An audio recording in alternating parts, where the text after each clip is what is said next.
Welcome to Cruise News, your daily update on everything happening at sea. Visit cruisenews.io to see today's stories and sign up for email alerts. We have a very full board today looking at how cruise vacations are structurally changing. We are tracking three major stories across different sectors of the industry. We've got updates on private destinations. We are looking at the environmental reality of new ship designs. And there's some interesting news on highly specialized itineraries. Right, and it really shows the industry diversifying. You have the mass market brands scaling up their onshore operations, while the luxury lines are focusing on very specific hardware and software changes. Exactly. So let's start with the mass market, specifically Carnival Cruise Line's Celebration Key. This is their $600 million destination on Grand Bahama, which just completed its first year of operation. It originally opened on July 19th, 2025, and the volume they're reporting is really quite staggering. Yeah, the scale's massive. It is. Over those first 12 months, they had 2.4 million guests go through the property. And the specific usage stats are interesting. They reported 500,000 guests using the water slides and 100,000 pina coladas poured. They also highlighted that guests purchased over 400,000 sweet treats from a locally owned food truck called the Mini Donut King. And that detail about the Mini Donut King actually ties into a larger economic strategy we are seeing in the data. Because usually with these private port developments, there's a question of how much revenue actually stays in the local economy versus flowing back to corporate. Right. But according to the reporting, Carnival used a hybrid model here. Over 80% of the food and retail operators on the property are locally owned. So you have independent Bahamian businesses operating inside the gates, places like the Bahama Mama Seafood Pit and Flippin' Fritters. Okay, so there is direct local integration. Yes, exactly. The property is currently supporting about 1,000 year-round Bahamian jobs. And Oxford Economics ran a 20-year projection on this. Their data suggests it will create 2,500 direct jobs, generate $3.2 billion in government revenue, and have a total GDP impact of roughly $9.7 billion over 2 decades. Wow, $9.7 billion. That is a significant footprint. I also read they are expanding a sustainability program called Less Leftover, where ships like the Carnival Freedom and Carnival Conquest donate surplus food to the local Bahamian community. So there is clearly a structured economic connection there. Yeah, it's highly integrated. But, moving 2.4 million people through one facility does create logistical friction. They just finished a $100 million pier extension, actually ahead of schedule. Right, and that means they can dock 4 ships at once now. Which brings up the guest experience. When you have 4 massive ships arriving simultaneously, you are looking at roughly 13,000 people arriving on the same property on the same day. Exactly. And if you look at the cruise forums and social media, that capacity is a major topic of discussion. Carnival tried to mitigate the density by dividing the 379-acre property into 5 areas, like the paid, adults-only Pearl Cove, and family areas like Starfish Lagoon. But dining remains a challenge for that many people, right? It does. Unlike Royal Caribbean's Coco Cay or Norwegian's Great Stirrup Cay, where the island food is generally complimentary, Carnival uses a different model. They have an Island Eats program, which gives guests just one complimentary fast casual meal or 40% off a full-service entree. And the shipboard drink packages don't carry over to Celebration Key, right? No, they don't. And that is a significant operational difference that guests are noting. However, blogger Jonathan Stafford made a really interesting point in his coverage.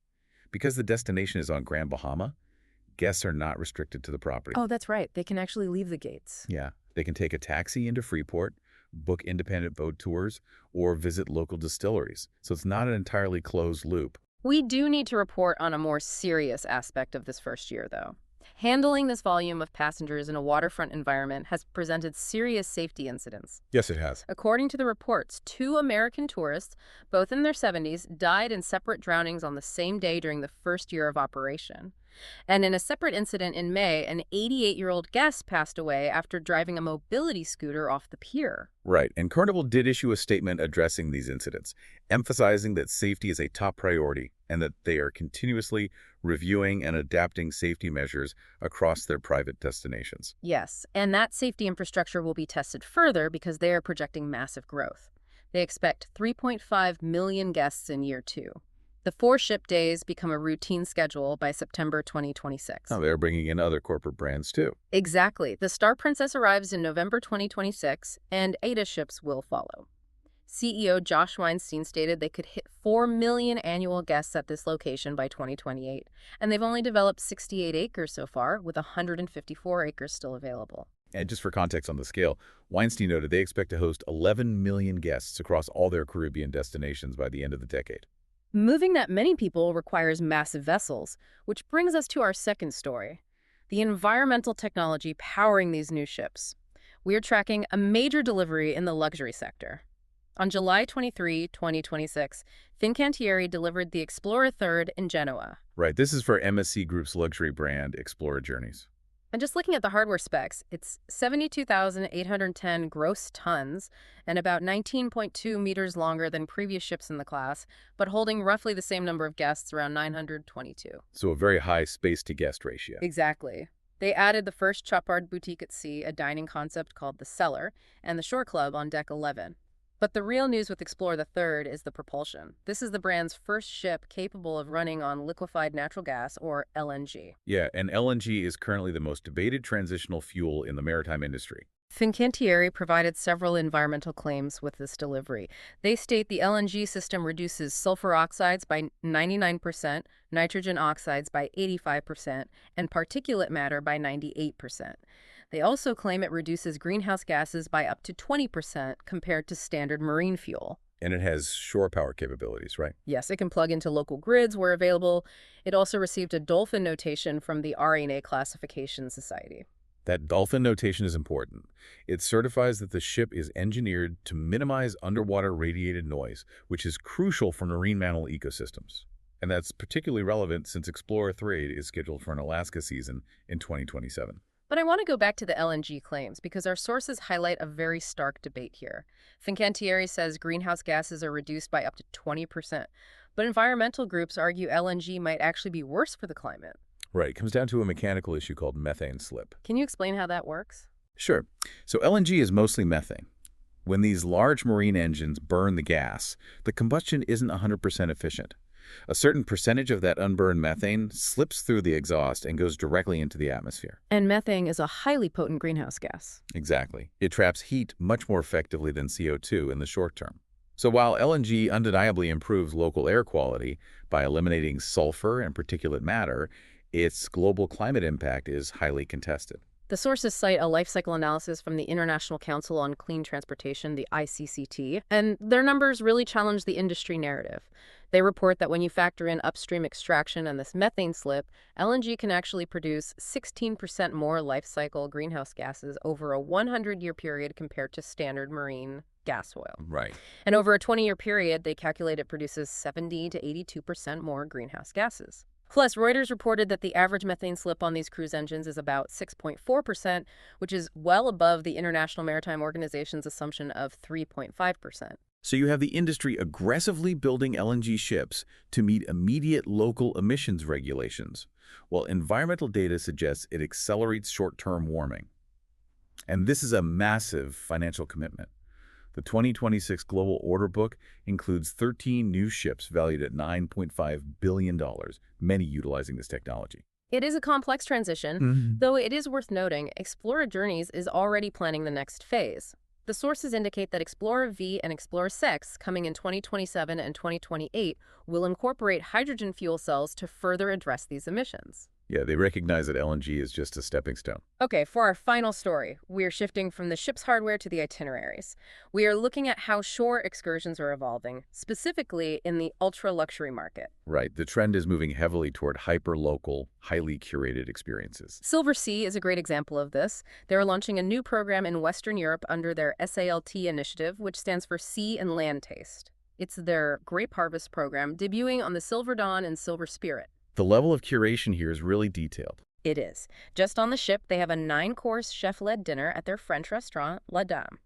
They offer a 6-course lunch focused entirely on forage mushrooms and truffles, plus premium Bordeaux tastings, Armagnac masterclasses, and caviar service upon embarkation. But the strategy is how they extend that specific experience onto the shore. Right. The shore excursions are incredibly specialized.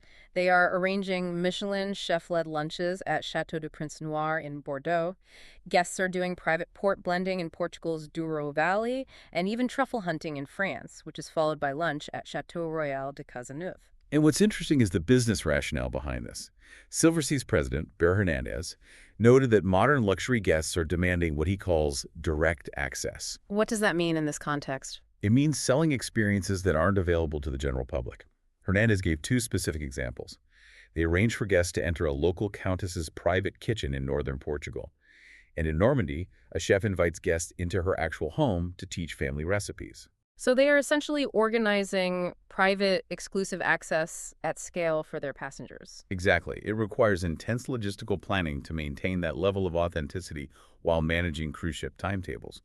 But it shows how the luxury sector is moving away from generic sightseeing toward heavily orchestrated cultural immersion. Well, looking across today's stories, you really see the industry diverging into highly specialized lanes for the consumer. On one end, you have Carnival managing massive infrastructure and local economic integration for 13,000 guests a day on a beach in the Bahamas. Right. And in the middle, you have brands like Explora Journeys navigating the incredibly complex environmental realities of transitioning from traditional fuels to LNG and eventually fuel cells. Yeah, and then on the luxury end, you have Silversea meticulously curating private access to countesses and truffle hunts in Europe. It is a fascinating look at the logistical mechanics of modern travel. It is. And it leaves you with a really interesting thought about where this all heads. As environmental regulations tighten and as popular destinations continue to grapple with tourism volume, you have to wonder if these heavily curated, privately managed experiences, whether that's a dedicated island in the Bahamas or an exclusive estate tour in France, will eventually become the primary way the cruise industry operates globally. Yeah, the traditional idea of just wandering a port might be shifting entirely toward these structured models. It's a fundamental change to watch. Thanks for listening to Cruise News. Visit cruisenews.io to catch up on the latest updates and sign up for free email alerts.